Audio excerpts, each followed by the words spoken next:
So when I start out, the materials that I have are a full printed version of the book, and this is all of the three sections together. This green sheet is not part of it. That's just there to help me separate between copies of the book when they're lying flat in sheets. The very first step involves something that I do with every book that I make, and that is collating the signatures. So I have to go through and I have to identify where the signatures stop and end, which requires me just to develop a memory around page numbers and I guess the geography of the book. So these three layers that I've just laid out are the last signature of the last section. Is that one. This one's the middle signature of the end section, and this one's the first signature of the end section. And when I'm collating, I always, fold the first signature in the stack for reasons that'll be important in a second. So I'm just collating here. One of the things that I do every time I sit down to make a copy of a book, and this is like making 3 books in a sense, is this step. And I always do something that I'm not really going to demonstrate here.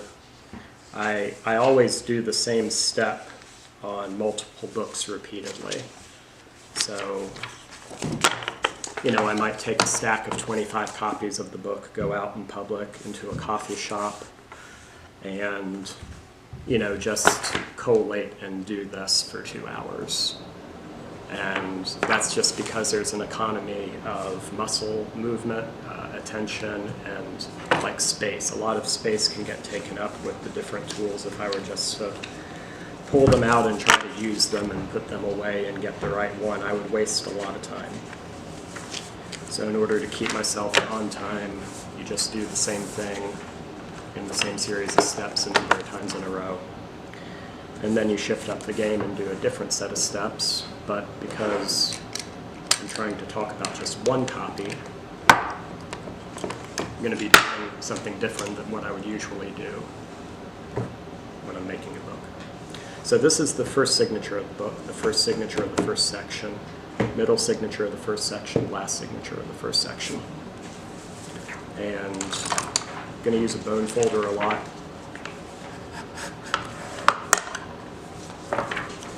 The reason why I want each of these sections to have a fold down the middle is because that's going to tell me where to punch holes. And I don't know, I used to have like a self-healing mat that I would use for this sort of work, the sort of thing that costs like 35 bucks for 12 by 18 inches. Those things get beat up real easy, and also like when you're trying to punch through like a whole lot of paper, the back resistance is really hard to get through. This is softer, and I'm not about to punch your table. But I do have to keep that in mind. I have torn up a whole lot of tables out there in coffee shops, not being mindful of how easy the awl goes through. I have a jig. The jig is just a measuring of where I put the holes, and there's nothing special about it. It just makes sure that I'm uniform, line it up top and bottom, and I punch 6 holes for each part of the book.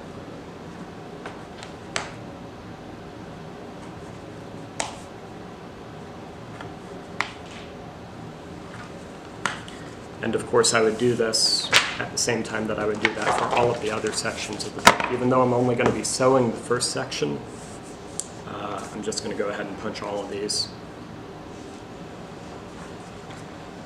There's something that I forgot to do, but I'll be able to make it up here in a second. So these are holes for the middle section. And you notice like these kind of hang together really well once you punch them. That's something that I'm quite thankful for.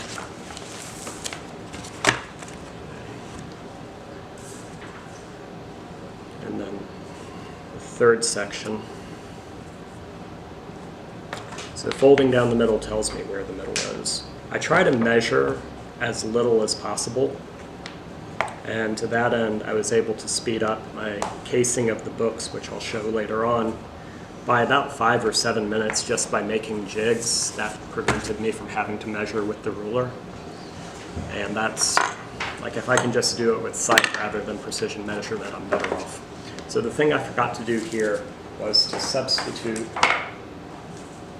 inside of the first signature on the first page the signed page that Steve and Christine have made. These are all printed before we got around to signing the first page, but have some signings. So now we are making a signed book. And okay, it goes like that. And of course this page that I've just substituted should have been in there earlier so that I could punch it and fold it in the right way, but it's fine. It's going to be fine.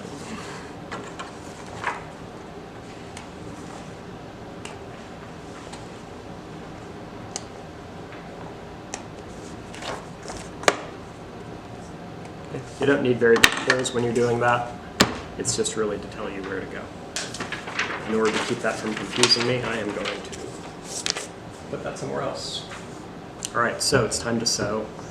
And what I sew with is 35 by 3 linen thread. The 35 by 3 means that it's got 3 ply, it's 35 gauge, and it's not particularly thick, which means it's not going to show up in the bulk of the book. Meaning the spine is going to be very flat. That's pretty important for a book like this because there are 3 spines, and a bulky spine would show up 3 times as much as it would in a regular hardcover book. Usually what I do to sew the thread, or sorry, to attach the thread to the needle is just a half hitch knot. And yeah, this is the first signature of the first part. I go in from the back at the bottom, not because there's any particular requirement about doing that, but because if I always do that, then I always have a way of keeping track about where I am. And so that again is just muscle memory. Some people might choose to start at the back at the top, and that's fine.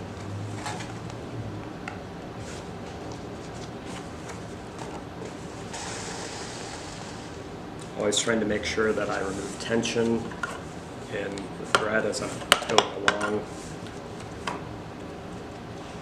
This first part is the shortest part, and so if you're looking at the finished book from the side, you can probably even observe that it's thinner than the other parts of the book. The second and third parts have slightly longer signatures, they're thicker, and when you eyeball them, you'll see that they're a little bulkier.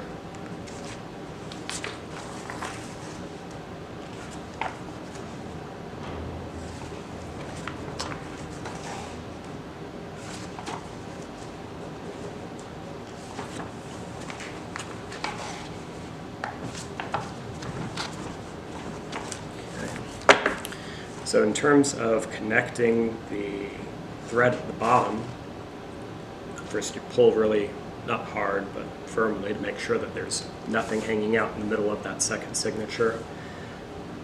Make sure that you haven't introduced anything in the first one. The knot that I sew here at the bottom is a double half hitch. So it's 2 times the knot that you use when you start tying your shoes. It's not particularly firm, but I'm going to end up gluing over it in a second, and ultimately when it's glued I would end up destroying it on my way to making the rest of the book, so it doesn't have to be very firm. It's just there as a placeholder. This is the third signature in the first section.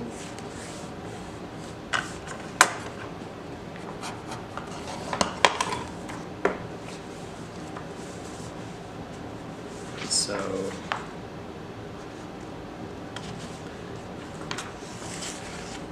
steps to go into after this are going to involve giving this end papers and then making the spine. And there are some steps that I won't be able to show that involve trimming it to size, but I have some trimmed versions that I'll be using later on.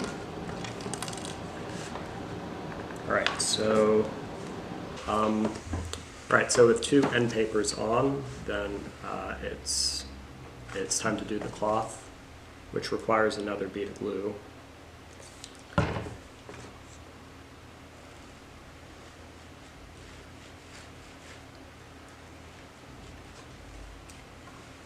And placing on top of that the cloth crash, and then another bead of glue. It's a lot of glue. Being water-based, this is one of those things that I guess causes me to want to leave things to dry for a long time, without working them, because this does have the possibility of warping the paper, and you kind of want to make sure that the paper is under pressure, doing the right thing when it's sort of fending off the moisture of the paper, of the glue. But clearly this is just going to be on its own here, hanging out as part of the demonstration. It'll be fine. Alright, so this is what each signature of the book looks like before it gets trimmed. It's got a squared off spine, 90-degree spine, and it's got its cloth crash and its end papers, and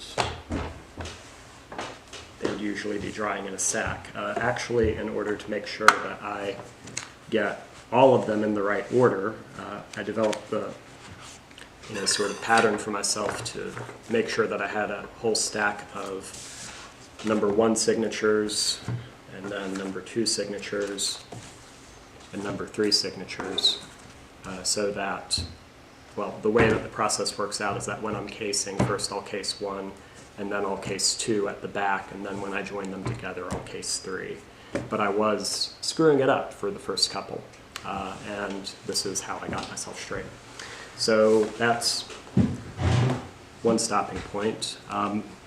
The next step that I would do if I were doing work with number 2 to sew it is that I would take a copy of this fold-out image that Christine produced, and I would place it between page 106 and 109, where there's a sheet that I had to cut out, and then just leave a little flap that you can glue, stuck there, that you can glue this to. And so another step is folding this, in preparation for gluing it into the book in the proper spot. The main thing that I wanted to make sure I did was to fold this in such a way where when you glue it in, it still isn't going to reach the outside edge where you're going to be trimming the book off, because you would destroy this part of the book if you glued it in and then trimmed that part off, right? So it's pretty important not to do that. This one, I have already trimmed it, right? All of these are already trimmed. You can tell because they have their equal, even top, bottom, and outsides portioned. You lose about a 1/16 of an inch at the top, a 1/16 at the bottom, and then about 1/4 of an inch out here. And all of that is just to make sure that the pages have the right bleed, and that there's no, there's nothing remaining that isn't printed on at the top, bottom, or side of the page.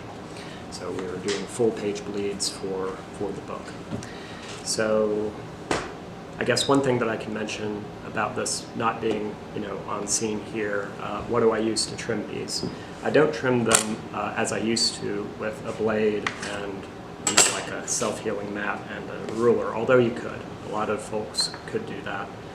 Eventually it'll develop stress in your arm, so I wouldn't try to make 100 of these like that. I've got a guillotine cutter, or a stack cutter rather, at home.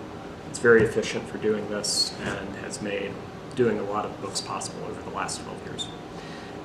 The thing that we're going to be doing here, right, so we've got essentially, we jumped from over here to, all right, we're ready to start casing the book essentially. The materials that I would use for casing the book are going to be, of course, these finished items. Not going to be sewing anymore. All that's done. But you would need these items. Oops.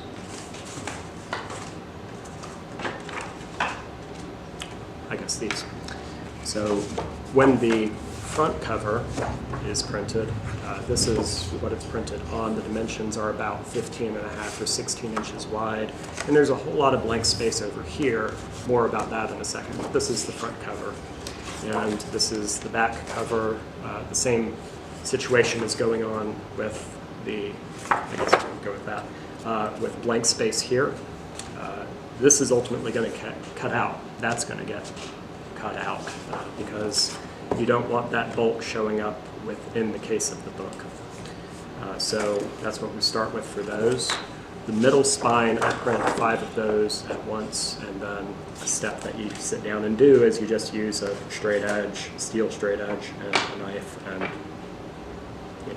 cut those out. I guess this is 4 rather than 5. All right, so those are the raw materials, I suppose. Some other raw materials are bookboard. Bookboard is another thing that it's always been horrendously hard to cut for me. This is 98-point bookboard. It's very thick, and it provides protection and solidity for the book for sure. When you stack them up, it's like 2 of these equal the bulk of the first signature. It actually exceeds the bulk of the first signature, so they represent quite a bit of the thickness of the book. The way that I cut these is with a 15-inch electric cutter, which I don't know what I would be doing now without that. I used to have to cut these with the straight edge and the knife, which added like maybe 10 minutes per book. So like if you're making a run of 25 hardcover books, you're easily working 4 more hours just because of the way that you cut bookboard, and that's something I'm very glad to have gotten to use. All right, so the way that bookboard for this project is set up is that there are 2 thicknesses of it, or rather 2 widths of it. They're both the same height, but the bookboards that are appearing in the inside of the book are about 1/8 of an inch shorter than the ones that are on the front and back cover, is what you're going to be comparing them and just doing that intuitively. All right, so here is what the front and back covers look like when those zones that have been outlined by the horizontal rules have been cut out. This is essentially going to wrap around the top of the middle, and this is going to wrap around the bottom of the middle, and since there's another part of the middle, this will be doing the same. So let's get started. The thing that I ended up realizing I needed to do in order to speed myself up on this project was to use a jig for placing alignments, because there's nothing on the back of these that tells me where to put the bookboard, right? So I started off measuring with the ruler about where to put the bookboard, and that it took too long. So found out a way to get around that. But the first step does require the ruler, and I'm not measuring here. I'm just basically taking the ruler and, judging by eye just a little bit of a distance below the middle of the text that says "A Novel by Steve Mitchell." That's a reference point that I've developed as useful, which I can see on the front where the printing is. And in order to mark it for myself, I'm going to use the awl, and I'm just going to imprint the paper at the top and imprint it at the bottom, just so that I have some key marks that I can see at the back. And in order to produce 2 more sets of key marks, I'm going to use this jig, which is just a rectangle that fits inside of the dimensions, just inside of the dimensions of the top and bottom of the front. So with this laid in this manner, I can see a uniform stripe of printing from the front here and a uniform stripe of printing from the front here, not too much. And so I'm going to mark there and mark there. I'm basically marking some part around all 4 corners. And so now I have made 6 indentations in this that allow me to basically navigate it from the back where I can't see what's printed on the front. And that's when I start making marks with pencil. I tried doing this set of steps all in a heap, but one of the really big troubles that I had was if I use pencil, if the lead of the pencil's going to mark off on other sheets. If I use pen, the pen is either going to get on my hands or it's going to dry onto other sheets. If I use less inky but still like ink reliant pen, the same thing's going to happen. So I end up having to repeat this, but like I'm moving around the ruler and the jig and all of this, and it's so time absorbing to do this part. All right, so that's where I marked it at the bottom. This is the top. And that should be roughly where the middle of the spine is going to be. And now I want to, now I need to make sure that I have a couple more lines, top and bottom. And these lines are roughly indicating where printing on the front is. Okay. So now I've got a grid. And there's one other thing that I have to do, and that is to draw where the gutter of the spine is, which is roughly the distance between one board and the other board. It's the part that curves around the spine of the book. And so in order to do that, to keep me from having to break out the ruler again, this is basically a indicator of 15/16 of an inch wide, and it's got little dots that allow me to line it up down the middle so that I can just align it and not measure.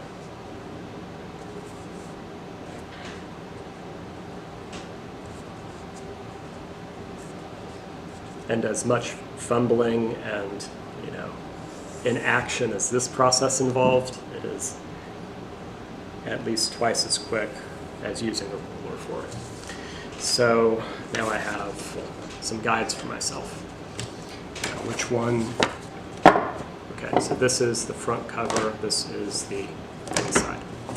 All right, so there's always a little bit of curvature to Davy board, and I like to have the curvature facing outward if I can. So this is roughly the texture happening there. And now it's time to put a whole lot of glue on it.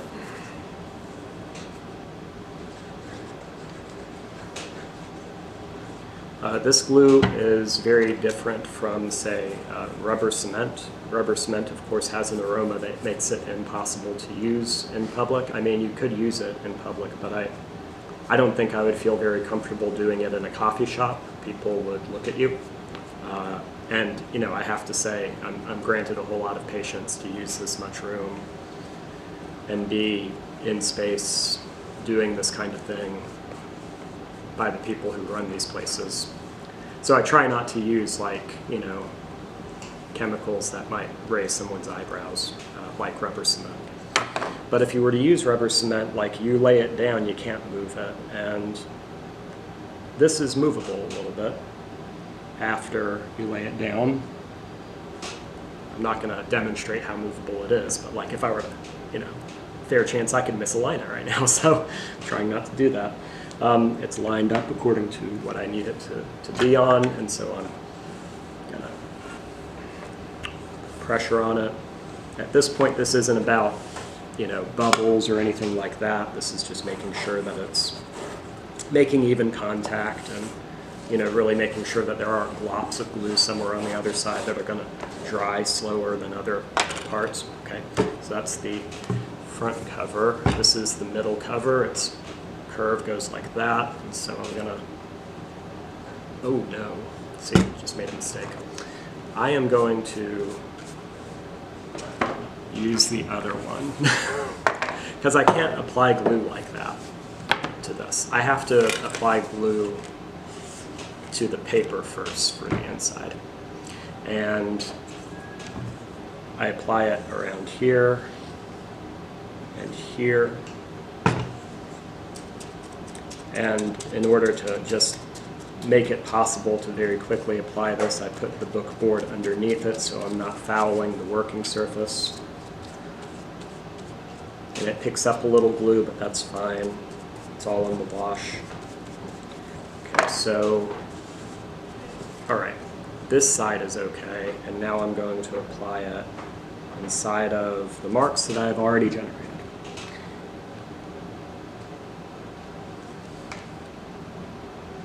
You can see that this is a little off up top. I'm going by this bottom line, which is fairly well aligned, and I'm going off of this interior line. Okay. Because it turns out that my jig is like, a 32nd of an inch off or something like that. I mean, come on. And also, like, can you be completely sure that all of these are exactly 90 degrees square? No, you can't. So you notice this happening and you just sort of roll with it. The thing that I'm going to do is cut material off of these corners so that I can begin folding. I fold the longest edges first, and so here that means folding from the bottom, I think this is the bottom, and then the top. And this is one of those moments where I'm like, is this table the best? It's fine. It's a fine table. You're a good table. But like at this moment when things are wet, you don't want them coming into contact with that or any texture in the working surface. So that's why I usually prefer non-wood surfaces. This is a very flat wood surface, so it's fine. But the bar up front, that I would not do this step on that. Marble surfaces, rock surfaces, those are fine. As long as they've been polished at least. All right, so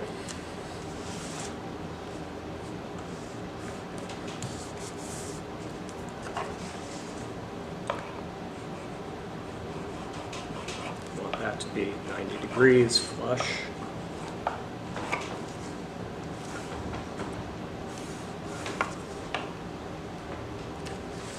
And you want this to make contact with that.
Okay.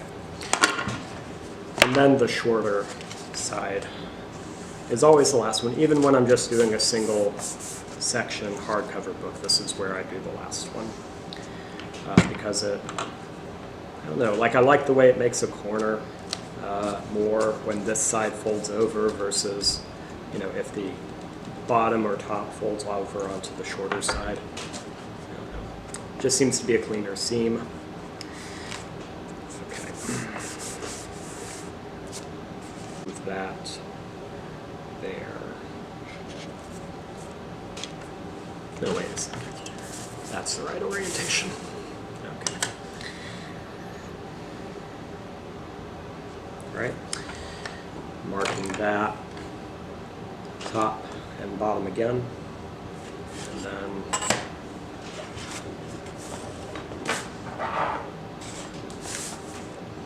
using the jig to line here and here. That's slightly harder to see just because this cover, the back cover, is printed wider than the front cover is. So I have to make sure that there's actually a little bit of a peeking out, not just me imagining it or a shadow sort of doing it. Right.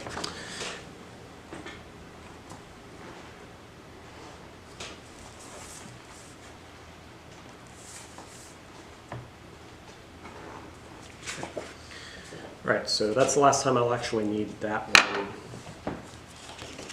And then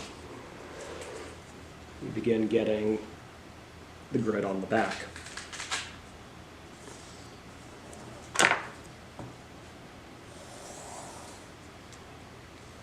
At this point, we're probably about, I don't know, 25 to 30 minutes out. So yeah, I mean, my internal story for that is probably some high school student's jewelry box. I don't know, Andrew. Right, so that's the grid for the back. And, right, okay, so got that and got that. All right, so remember I made the goof over here. You can see the glue is dried fairly well since then, which means if I remember to do it right, it's not going to be an issue over here. I brought some backup board just in case. This is the big board. We'll go over here, glue it like that.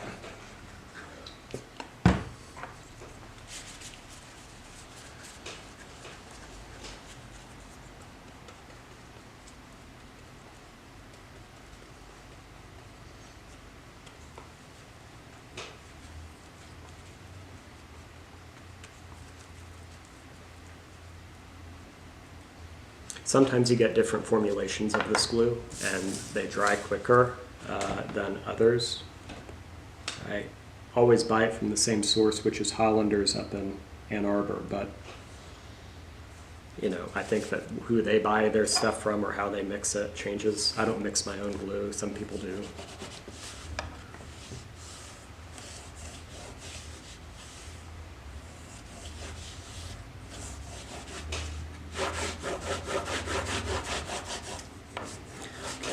That is in, and this is the smaller one.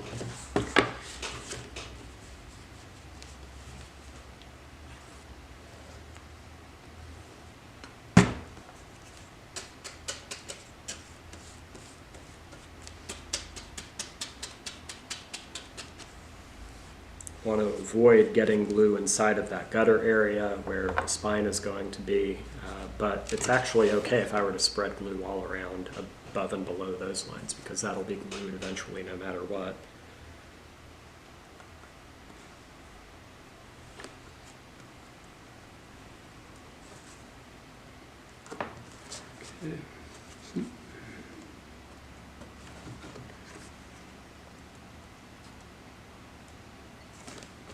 Okay.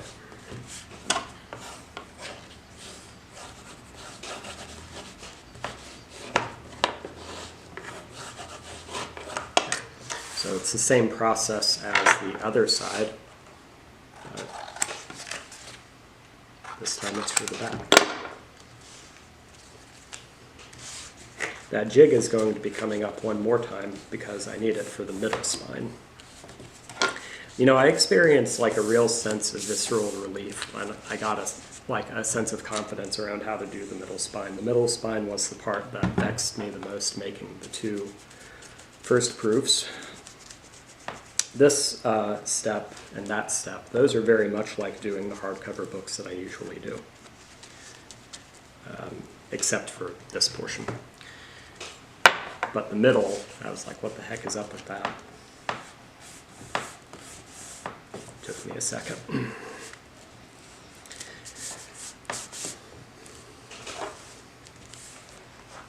Okay, so make sure that's flat. The reasoning behind making sure that part and this part and those parts are flat is because they're going to curve more uniformly and be more elegant on the outside when you fold the book into shape. If you don't glue that part, or at least make it curve like that, it's going to pucker up, and it's going to look like it's thicker than it really is and give a false impression for the shape of the spine.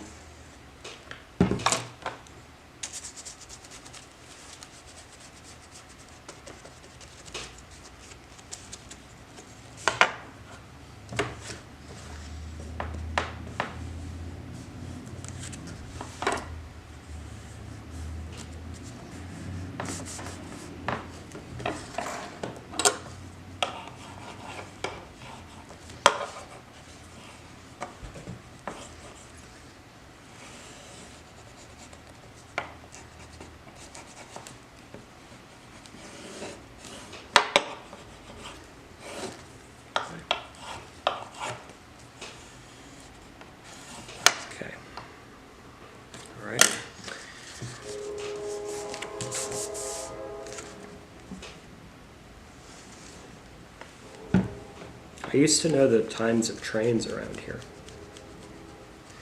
Is that the 6:12?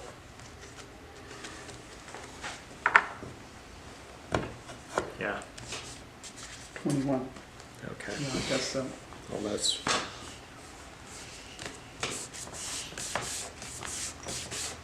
Okay. So there we go. Now that's the back.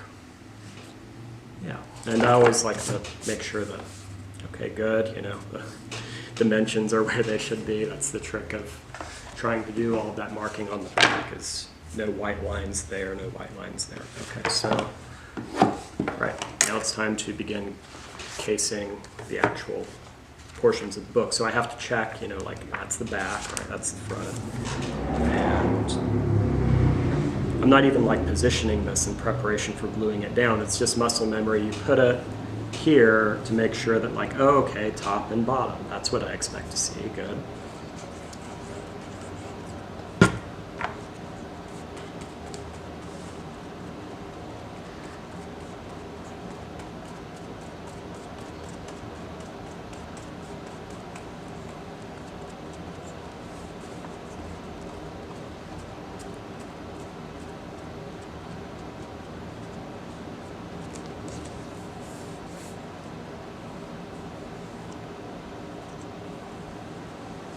Okay, so now the crash has been glued top and bottom, and the end paper has been fully covered. And this is another one of those things that I just sort of eyeball, but you know, you kind of want the same distance on the outside as the top and the bottom.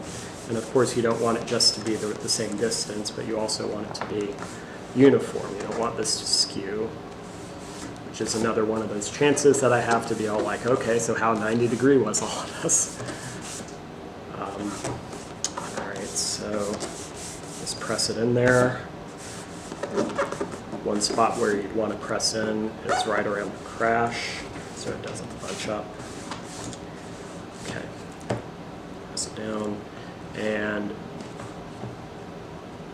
just flipping it over. There's nothing more that I can really do to this until I'm ready to pair it with the other half, but I do like to check to see where the spine is aligning.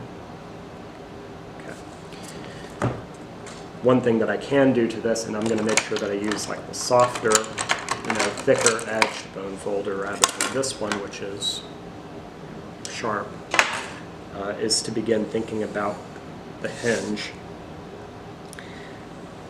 I want to mark that in there.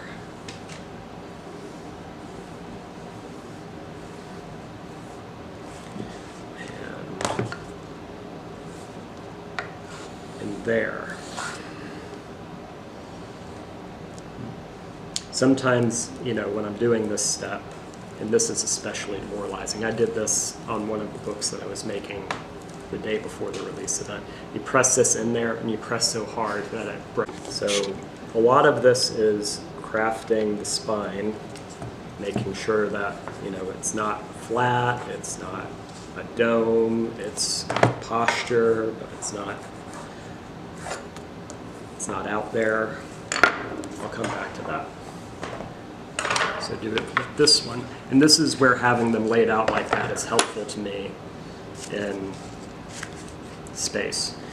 Because I have twice, like, looked at this and said,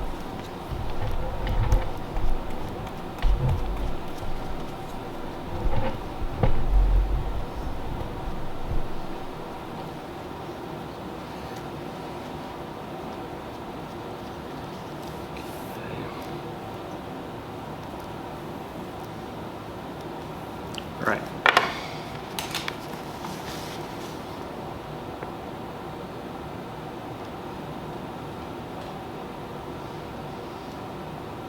So even though the paper is making contact through the glue, you can see that I'm still able to move it, which is one of the nice things about working with this glue. You can maneuver just a little bit, maybe you've got 10 seconds before trying to move it is going to tear things.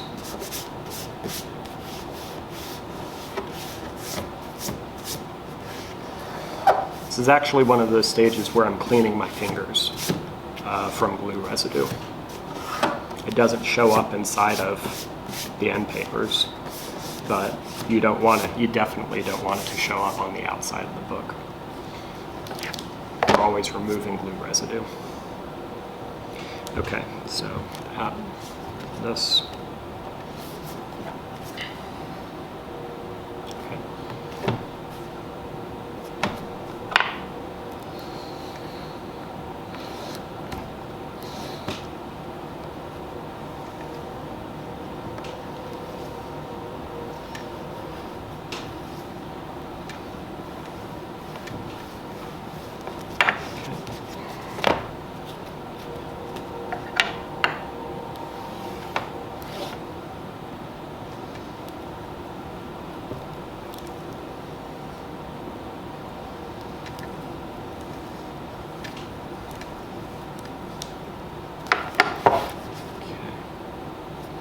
So this is peaking up a little, and I'm going to press it down and then try to curve it in. Sometimes I do this step on the single, edition or single volume hardcover books with just my fingers rather than with the bone folder, because it is possible to get a little bit of a hinge if you've provided the right amount of material, but the way I measured out this one before I made the jigs, it's not quite right to do it with just my fingers.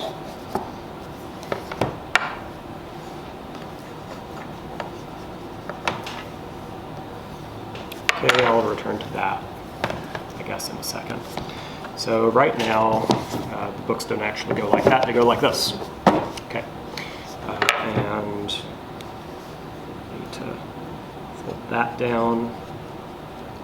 This part is going to be underneath the middle spine, but you still want it to be flat. Okay, so this is another one of those moments where I have the chance to screw up. I don't think I've done this yet with any of the books, but I guess I live in fear of, I don't know, how could I screw this up? There's a way to screw it up, trust me. I'm not sure how. So you want to make sure that it's in the right order, and okay, that's how that would go. Now it's time for the middle spine. You cut the middle spine out of the sheet with the full 4, and I always forget which way the spine should go when I'm working with it like this, but it happens that the spine, you expect the beginning of the language to be at the top. So I know that I'm looking at it like this. I know that that's how that's working. I flip it like that. Okay, so this is the last time I use this middle jig. I've already oriented to where the middle of the spine is. I've made my key marks. I went through and I did that for a lot of books already. Okay, so there we go.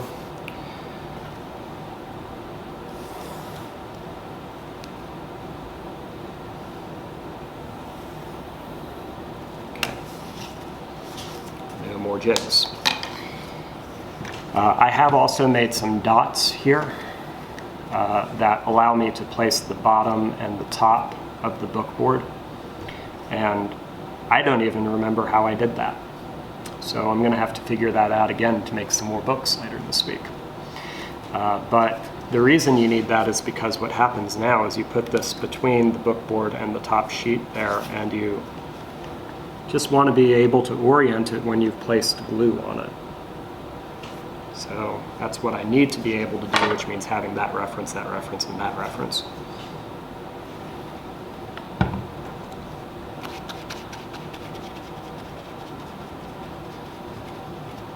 Now you really should be doing this with that closed, because it's okay if this gets glue on it right now.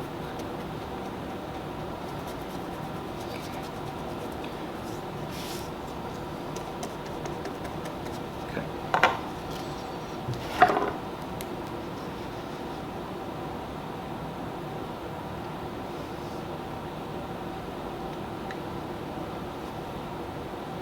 So basically I'm just trying to center it between my top and my bottom dots and placing this board along the line with what I just made with the gutter jig. Okay, so that's one half, and then you do the other half.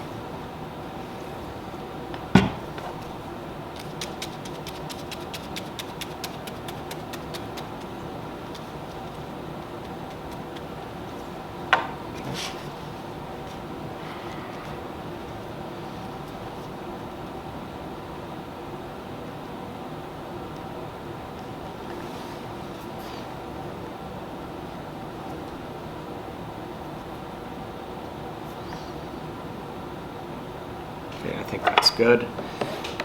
And this is another one of those moments where you can begin to see how thinner the first part of the book is versus the second, which appears third in the case. So there they are. And actually I don't want to close it now. What I want to do now is glue these top tabs down. If I had anticipated this ahead of time, I would have made the middle spine a little longer, and you'll see why in just a second. When I fold this over, and I try to do it with uniform pressure using a flat object like the ruler, it doesn't come as far down as the other sheets do. They were cut to the same dimensions, but just because there's all of this material that it's folding over, it goes down shorter. You can't really see it when the book is done, but it's very unsatisfactory to me when I'm looking at it. So front tab or top tab, and then the back tab, the bottom tab.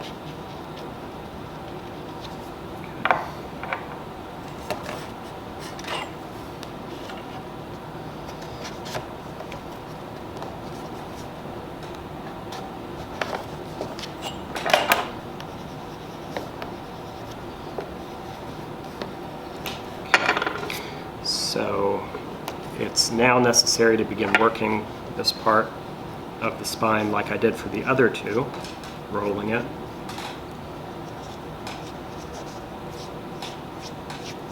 That. Now it's about ready to begin. Now, I guess one thing to keep in mind is at this point, I've only really glued 1/3 of the end sheets in. There's a lot of end sheet gluing coming up, guys. This is so exciting. So, third and final goes in. And this is the, like, I get to glue both sides of this in all at once. And then I work my way outward to the other end sheets. The reason that I couldn't glue those to begin with is because you've noticed that, like, I had to attach that to the portion that the other end sheets are going to connect to.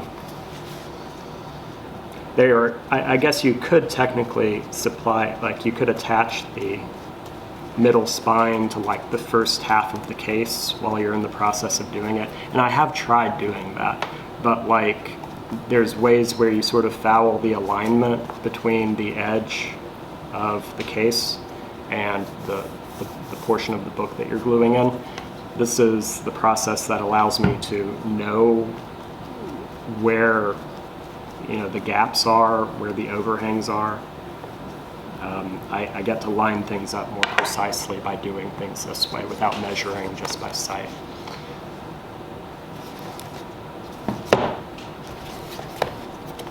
Okay. You have to make sure it's the right orientation. All right, so one of the things that I'm able to do at this point is say not only equal, equal, but equal, equal, right? That's the thing that I need to have happen.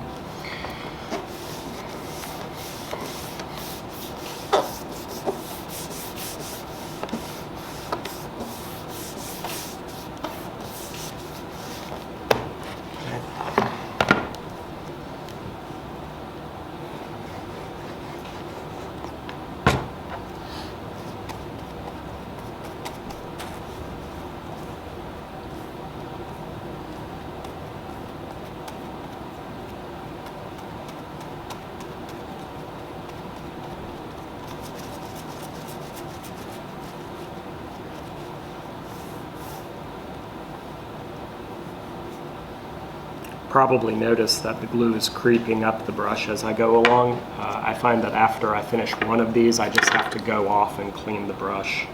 Otherwise, it's going to get totally overcharged, too much glue, unusable. Okay, so in this case, I am definitely running up against a misalignment. Mark it down for whichever number this book ends up being.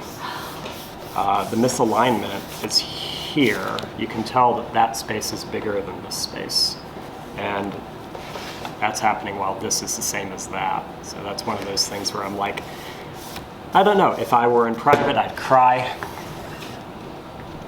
but I'm here in front of 3 people and how many cameras? No crying allowed. All right, so I'm gonna do this.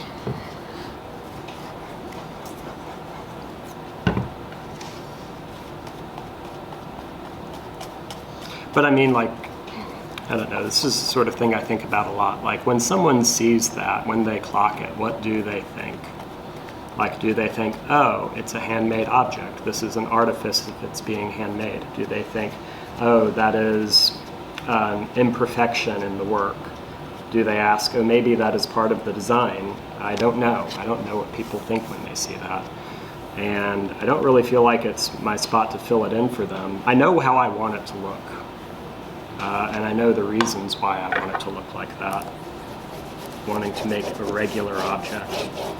So when I do that, I'm trying to give myself a little buff on where the board ends, and I can see it especially in this great lighting, and that allows me to place that where I want it to be.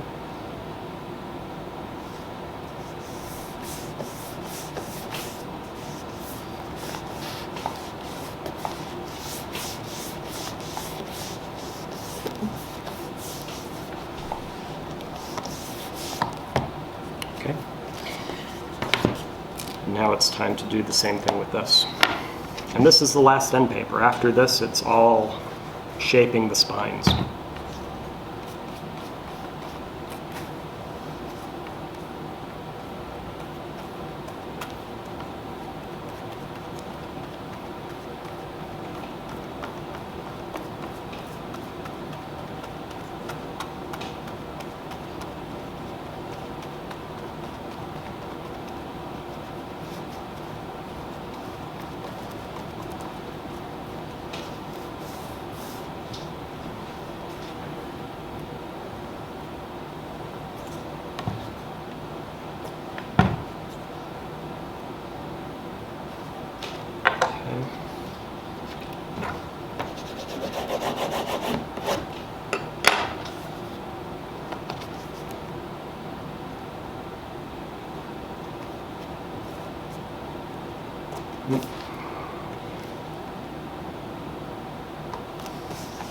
It's about the most I'll be able to move that one.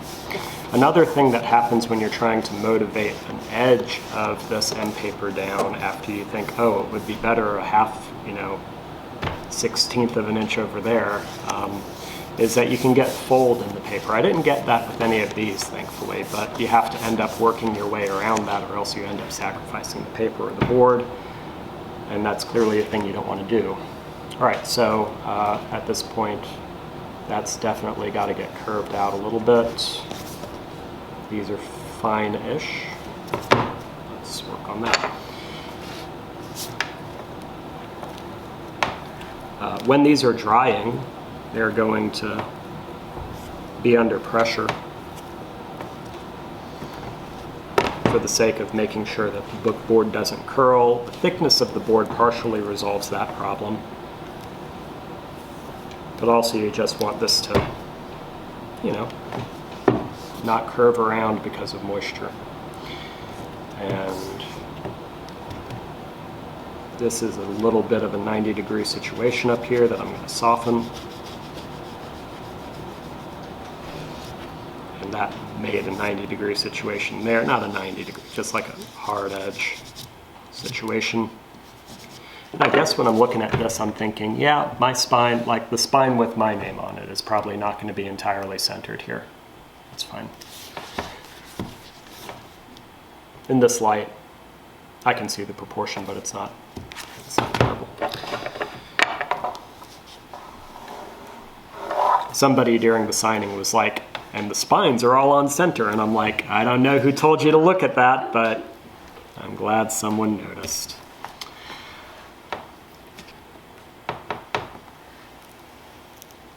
This is the hinge that I've broken a book on before, so I'm really trying not to do that right now. Something about the middle hinge just ends up being tighter than the other ones, which is fine.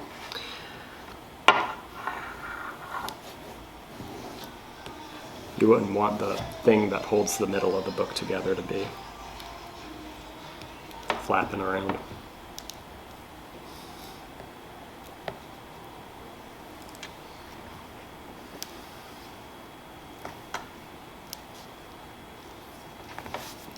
Okay, what did that do?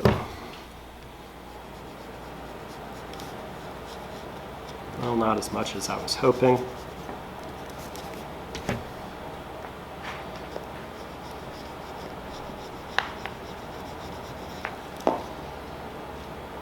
Okay, so another thing to check is just how closely the spine comes to being in contact with what's inside of the book. Because you really don't want there to be any kind of space back there. You don't want to see the other side of this through the inside of the spine. But you don't want it to be so tight that it doesn't fit where you're trying to put it.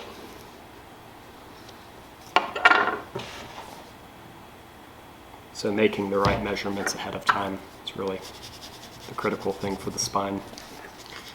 I was totally mad with myself with the first version of this that I did, because I got the spine measurements totally wrong. And at this stage, there's nothing you can do about it.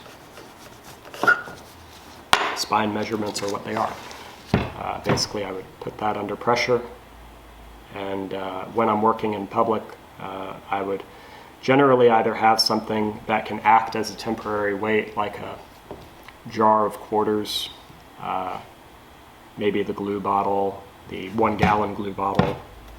When I'm making a lot of these in series, I have, of course, a lot of those Davy boards. So a big stack of maybe 20, pieces of the Davy board, or 80 pieces of Davy board total, on top of this could be quite a substantial weight, for the temporary situation. And you stack books on top of one another as you finish them. That's about where I would be done here.